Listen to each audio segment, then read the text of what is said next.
Le Da Fresh Morning, c'est 104.5 tonnes de bonne humeur. Tous les matins sur Urban FM. La meilleure radio de la capitale. La meilleure radio de la capitale.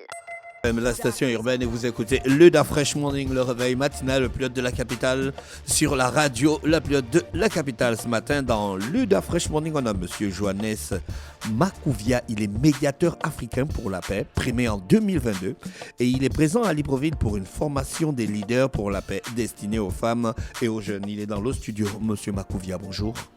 Bonjour monsieur. Merci d'avoir accepté notre invitation. Vous êtes médiateur africain pour la paix primé en 2022. C'est quoi un médiateur africain pour la paix? D'abord, je tiens à remercier la directrice générale de BE Space. BE Space. Évidemment. BE Space, ok. Je suis le meilleur promoteur de la cohésion sociale et de la paix en Afrique 2022. Comment vous avez fait pour gagner ça? Vous avez arrêté la guerre au Sahel ou bien vous avez diminué la présence des M23 dans le nord Kivu, je ne sais pas, le sud Kivu? Il faut dire que d'origine, je suis togolais. Mais le Togo, c'est un pays de paix. Hein? Oui, ça c'est sûr. Ça ne chauffe pas là-bas. Oui, mais attends. C'est comme le Gabon. Évidemment, c'est parce que nous mettons les dispositions nécessaires pour mettre l'engagement. Vous vivez dans la paix depuis l'histoire de votre pays, le Togo. Faut qu'on soit d'accord. Oui, ça c'est clair. Bon, comment un gars qui vit dans la paix peut promouvoir la paix alors qu'on sait qu'il y a des zones en Afrique où c'est chaud, où les enfants ont des véritables problèmes? Mais dans tous les cas, on donne ce qu'on a de plus. Et ce qu'on a de plus, c'est la paix. D'accord. Donc c'est à cet effet que nous avions mis sur pied une organisation dénommée ONG international MJPP, Mouvement des jeunes promoteurs de la paix, qui a pour but de promouvoir la notion du vivre ensemble, la culture de la paix. Cette ONG est basée au Togo? Basée au Togo, mais qui est aujourd'hui dans 24 pays. Et quelles sont les différentes activités que vous avez menées avec cette ONG? Nous avions organisé le sommet international des autochtones de la paix qui a réuni 24 pays. Nous avions aussi fait le projet ou bien le concours ambassadrice de paix, qui est une compétition internationale de l'excellence du leadership féminin pour promouvoir et pérenniser la paix parmi les peuples et dans le monde. Quand vous dites la paix, là, vous entendez quoi par ça? La paix, c'est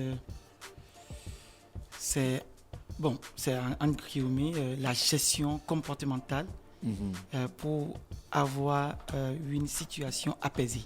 Mais c'est un esprit sinon, je pourrais dire, c'est un état d'âme. Oui, c'est un état d'âme. Et c'est l'élément indispensable pour la gestion interpersonnelle ou bien interhumaine. Alors, la question moi qui me vient à l'esprit, c'est celle de vous poser la question: pourquoi avoir choisi la paix comme moteur de votre engagement? Ouais. J'ai dit ça, je l'ai démarré il y a de cela 5 ans, la paix. Mais j'étais engagé depuis. La paix parce que c'est d'abord un élément indispensable du développement. La paix étant liée avec le développement, sans la paix, il n'y a pas de développement. Vous pouvez aussi rappeler de la situation sociopolitique du Togo en 2017 ou bien 2018. C'est ce qui nous a poussé à gérer que seulement la paix dans notre organisation et que j'en fais aujourd'hui, moi, mon pain, ou bien mon pain quotidien pour pallier à toutes les situations que vivent les jeunes de partout dans le monde. Est-ce que vous êtes déjà allé dans des terrains instables et puis prêcher la paix, et au retour de là, on vous a dit ouais, c'était bien? Oui, Niger par exemple, c'est Niger qui a abrité le premier sommet. J'ai été formé pratiquement 850 jeunes sur la gestion comportementale, sur la médiation. Ce n'est pas un métier de médiation, mais plutôt c'est une formation qui permet de donner ou bien de transmettre des données nécessaires aux jeunes ou bien aux participants afin d'avoir des éléments nécessaires pour gérer leurs relations interpersonnelles et puis leurs engagements sociaux. Donc, ça a été fait au Nigeria. Nigeria, tout le monde connaît. Quand on parle du Nigeria, c'est Nigeria. J'ai été formé 1500 jeunes inscrits là-bas. Niger, Bénin, Togo, que ce soit le nord, que ce soit le sud, Ghana. Donc, on a vécu cela, les situations plus atrocités. Parce qu'aujourd'hui, si vous posez des questions à des jeunes qui sont les premiers impactés, que ce soit le côté des armées, des violences armées, ou que ce soit l'extrémisme violent, c'est nous, les jeunes, qui perdent plus. Nous avions stagné notre engagement aux côtés de la paix. Alors, la question qu'on peut se poser aujourd'hui, est-ce que depuis 5 ans, vous avez quel est le constat qui ressort? Est-ce que les gens ont réellement conscience de la valeur de la paix? Que ça soit au Togo, au Gabon, à Kigali où vous avez été primé, est-ce qu'aujourd'hui les gens ont conscience de la valeur de la paix? Oui, je vais affirmer, je vais affirmer sinon confirmer, parce que malgré les défis de chômage, sinon du leadership inamovible, et sinon la violence politique dans laquelle nous vivons ici en Afrique, les jeunes Africains font tout possible pour participer à la promotion et à la pérennisation de la paix dans leurs différentes communautés, dans leurs différents pays. Donc, c'est cette valeur qui nous tient toujours debout à continuer notre entrepreneuriat, notre engagement dans les divers aspects. Alors, sur quoi va se baser votre formation avec B-Space Academy? On l'a appelé, le thème c'est devenir médiateur au Gabon et en Afrique. Nous allons d'abord parler des conflits, les types de conflits. Il y a les conflits des faits. Les conflits des faits, bon, c'est gérable. Les conflits des personnes ou bien les conflits d'idées. Puisque le conflit, c'est l'incompatibilité des intérêts ou bien c'est un combat d'idées. Donc, nous allons commencer par là, leur donner les principales causes de ces conflits et maintenant, comment être compétent dans cette gestion.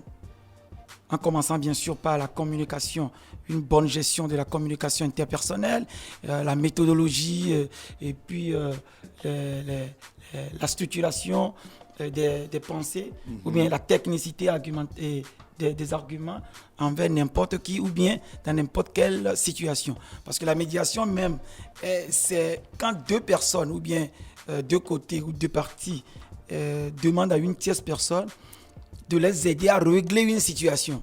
C'est là la médiation. Donc, former les gens sur ce thème nous permettront tous d'avoir des espaces ou bien des communautés toujours sous la gestion de la paix. Vous avez parlé des types de conflits. Est-ce qu'ils ne diffèrent pas en fonction de certaines régions? Non. Quand on parle des conflits, les conflits, il n'y a que 3 types. Il y a les conflits des faits. Le conflit des faits, c'est résolvable tout de suite parce qu'on compare les deux, on lui dit bon, voilà. Le conflit des personnes, c'est plus ou moins gérable, mais très difficile. Parce que ça a été causé par nos histoires. Un parent qui dit à l'autre que bon, il ne faut jamais marier à telle personne parce qu'ils m'ont fait ça, peut-être des décennies. Ça suit.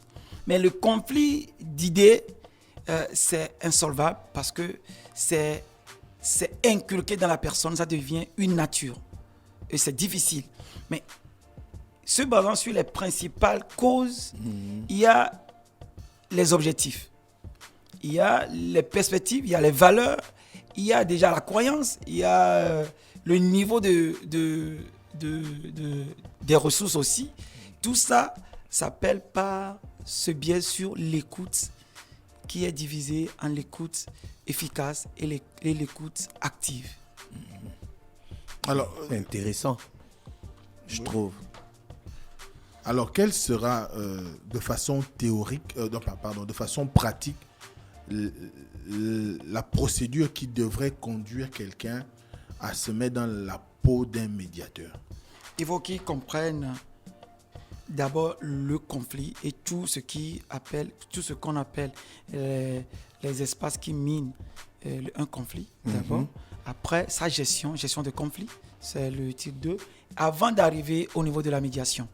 Donc, il faut que nos participants seront formés sur le conflit, la gestion de conflit et après la médiation. Enfin. D'accord, ça commence quand la formation? La formation, c'est le samedi, c'est de matin au soir. D'accord, c'est juste une seule journée, hein? Oui, une seule journée. Vous allez former combien de personnes? Déjà, pas de communication, mais on a plus de 350 personnes. Vous allez, c'est payant? Non, c'est gratuit. D'accord, ok. Ils auront des attestations de formation? Affirmatif. On aura certifié parce que l'attestation, c'est le témoignage. Ça témoigne combien de fois tu as été assidu. Des jeunes peuvent encore venir s'inscrire? Oui. Ils font L'inscription comment elle est pour ouverte jusqu'au samedi. Ils font comment pour s'inscrire? C'est de voir directement à Bispace, comme il y a Il l'un y a des un contact. représentants. Ouais. Alors, le contact, la personne à contacter, c'est le 074 15 15 78 ou le 065 15 15 78. D'accord. Même par WhatsApp, ces numéros sont ouverts.